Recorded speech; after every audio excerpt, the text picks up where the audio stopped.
Peuple de Dieu, dans bientôt les réjouissances, mais pour l'instant, écoutons ses conseils. Cher peuple de Côte d'Ivoire, c'est pour ça que j'ai dit qu'il y a quelque chose que Dieu va faire, qui va surprendre tout le monde. Mais il y a un serpent venu du deuxième ciel, qui depuis des décennies, crée des problèmes à cette nation. Le temps est arrivé. La tête de ce serpent va être coupée. Les caméras du monde entier étaient braquées sur deux personnes. Les caméras du monde entier. Et les deux personnes-là, il y avait un journaliste qui les interrogeait sur un plateau de télé, suivi à l'international, sur toutes les chaînes de télévision que vous pouvez imaginer. Et ces deux personnes, l'un était un homme, c'est-à-dire que depuis sa tête jusqu'à ses pieds, c'était un être humain. Et le deuxième était un être humain à moitié, c'est-à-dire sa tête seulement qui était humain, et son corps était un corps de serpent. Les deux se faisaient face à face. Et ce face à face-là était suivi par toutes les caméras du monde. Mais pendant que je regardais, Dieu m'a montré le cœur de l'homme qui était en entier, l'homme qui était un être humain. Je l'entendais dire à l'intérieur de lui, à partir d'aujourd'hui, je vais mettre fin à la souffrance de mon peuple, à la souffrance de cette nation. Voilà comment il parlait et j'entendais. Et ce dernier, il a décidé d'agir pour que ce soit enfin terminé, ce soit enfin fini. Et c'est comme si, pendant qu'il parlait, il réalisait que c'est à cause de ce serpent-là que le pays, jusqu'aujourd'hui, cette nation ivoirienne, est toujours à couteau tiré et c'est bizarre. Donc ce serpent travaillait, mais sa tête, c'était la tête d'un humain. Écoutez-moi bien, il s'est levé devant toutes les caméras. Personne n'a su qu'il avait une machette sur lui. Personne n'a su. Quand il s'est levé, au moins chacun allait se rendre compte, il a sorti la machette et il a coupé la tête de ce serpent. Et la tête là a roulé. La tête est tombée. Laissez-moi vous dire que dans ce que Dieu m'a montré dans ce songe-là, mais il y a eu le vent qui soufflait là. Le vent s'est arrêté. C'est comme si il y a eu un calme. Alors là, un calme. Aucun vent ne soufflait. Mais dans ce rêve, c'est que ce dernier, c'est-à-dire ce serpent-là, avait des adeptes. C'était comme s'il était le dieu d'une divinité. C'est-à-dire il était le dieu d'une religion où il était beaucoup vénéré, adoré. Et les gens lui apportaient beaucoup de considération. Et donc, toute la nation sentait qu'il allait avoir certainement une réaction de ceux-là qui l'adorent. Mais je vous assure, pendant que la nation était calme, même ses adeptes n'ont pas pu bouger. Parce que c'est comme si la montre s'était arrêtée. Personne n'a pu bouger. Et arrivé à un moment donné, il y a un vent qui a commencé à souffler tout doucement pour que la vie reprenne. Pour que la vie reprenne. Et automatiquement, cette révélation, sinon ce songe, s'est arrêté. Donc j'ai fait ma part. Aujourd'hui, là, chacun de nous, nous sommes en train de mener notre combat comme nous pouvons le mener. Alassane Dramane Ouattara a convoqué ces membres du PPACI qui n'ont pas répondu du tout à cette convocation. Et le fait de ne pas répondre à cette convocation encore confirme que nous ne reconnaissons pas la convocation qui a été donnée par le procureur de la République de bordel, de merde et de chienlit de Ouattara. Mais dans le même temps, nous ne reconnaissons pas le 4e mandat anticonstitutionnel de Ouattara. Nous ne nous retrouvons pas dans ce 4e mandat. Qu'est-ce qui se prévoit maintenant? Il y a une sortie, si je ne me trompe pas bien, qui est prévue pour les opposants, qui est normalement doit avoir, laissez-moi regarder la date pour ne pas que je dise quelque chose qui n'est pas du tout correct. Je pense que c'est le 8 novembre 2025. Il y a une grande marche du Front commun qui va se dérouler au niveau de Abidjan. Nous allons demander à tout le monde de sortir. Nous allons demander à tous les Ivoiriens de former un bloc, sortir et dénoncer encore ce 4e mandat anticonstitutionnel de Ouattara. Ne l'oublions surtout pas. Nous avons nos frères ivoiriens qui ont perdu leur vie. Nous avons nos frères ivoiriens qui ont perdu leurs biens. Nous avons nos frères ivoiriens qui ont été arrêtés. Il y a d'autres qui sont incarcérés en ce moment et à cet instant au niveau de la MACA Parce que ces gens ont eu la force et le courage de sortir et de crier haut, fort, clair, net et limpide qu'ils ne sont pas d'accord avec le 4e mandat de Ouattara et que trop, c'était trop. C'est de ça qu'il s'agit. Donc le 8 novembre, j'espère que cette date-là ne sera pas changée encore, les membres de l'opposition. Vous nous fatiguez souvent la tête avec vos histoires de donner les dates et puis de repousser. J'espère que le 8 novembre à venir, les Ivoiriens vont sortir et que chacun de nos leaders vont assumer et sortir. Et les Ivoiriens vont sortir pour crier et pour dire haut, fort, clair, net et limpide non à ce 4e mandat anticonstitutionnel, non à ce braquage électoral que Alassane Draman Ouattara veut infliger aux Ivoiriens. Je vais lire ici le communiqué final du secrétariat général extraordinaire du mardi 28 octobre 2025. Le secrétaire général du PPACI s'est réuni en session extraordinaire ce mardi 28 octobre 2025 de 16h45 à 18h au siège du parti à la Riviera Bonhomme. L'ordre du jour a porté sur l'analyse de la situation politique nationale et les perspectives. S'agissant de la situation politique nationale, le PPACI note avec indignation que l'élection présidentielle qui aurait dû constitutionnellement se tenir le samedi 25 octobre 2025 s'est plutôt transformée en un braquage électoral orchestré par le régime de M. Alassane Ouattara, candidat à un 4e mandat anticonstitutionnel.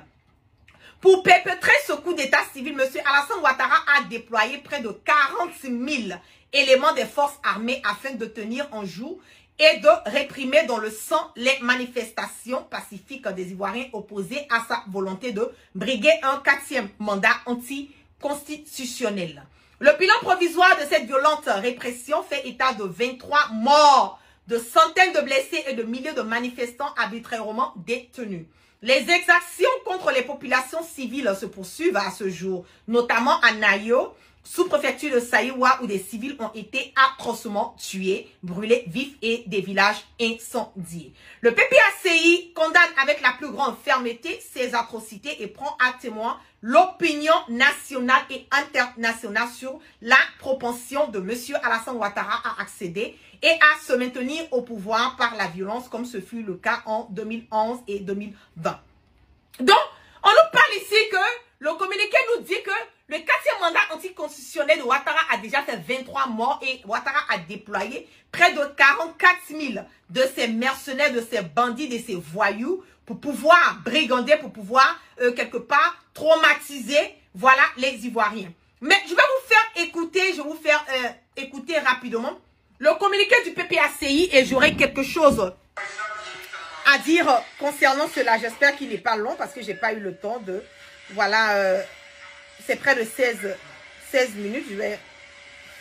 Je pense que je vais partager, voilà, je vais partager le communiqué sur ma page et ça va permettre aux gens de pouvoir aller écouter le communiqué sur ma page. Mais bien avant d'arriver à là, je vais vous montrer rapidement ce que Alassane Draman Ouattara a eu à faire aux Ivoiriens. Ouh là là, je ne sais même pas si j'ai...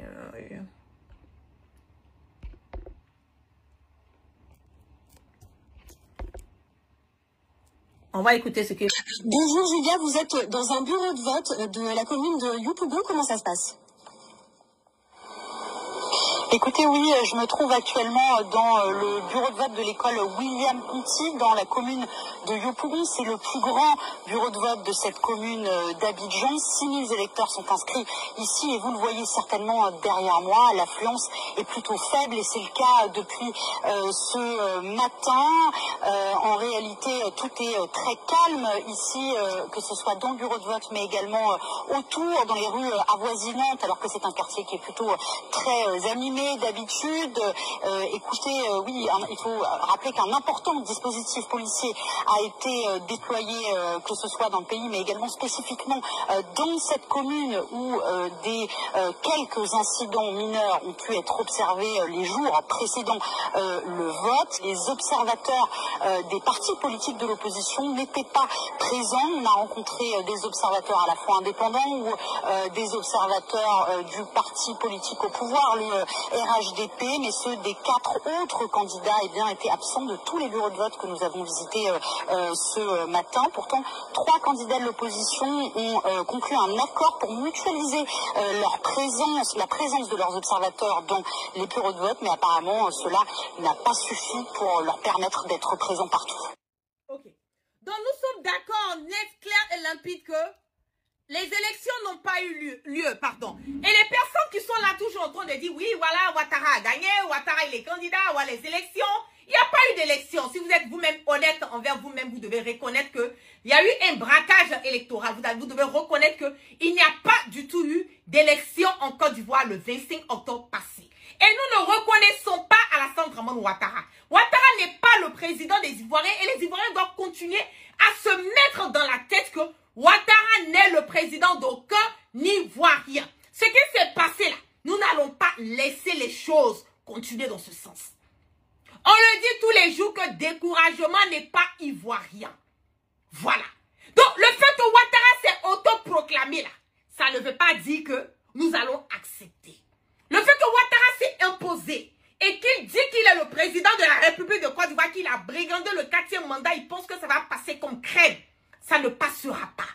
Nous allons faire ce que nous avons à faire. Nous allons, comment on appelle, mettre Ouattara le dos au mur. Je l'ai dit au fort, clair, net et limpide. Parce qu'il y a certains Ivoiriens qui le disent, ah, maintenant là c'est fini. Ouattara il est devenu le président. Mais attendez, vous pensez qu'un combat là c'est du jour au lendemain? Vous pensez qu'une révolution, enlever sanguinaire, dictateur, imposteur, bandit, voyou, brigand, satrape, reptilien, comme Ouattara du pouvoir, vous pensez que ce sera fait du tic au tac? Non, non, non, non, non, je ne pense pas. Je ne pense pas que ça sera fait du tic au tac.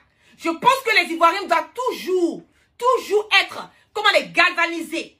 Toujours se dire que nous le voulions ou pas, tant que nous cherchons la paix, la démocratie, la liberté d'expression, l'amour, l'union, l'entente entre nous frères ivoiriens venant du nord, du sud, de l'est, de l'ouest, en passant par le centre.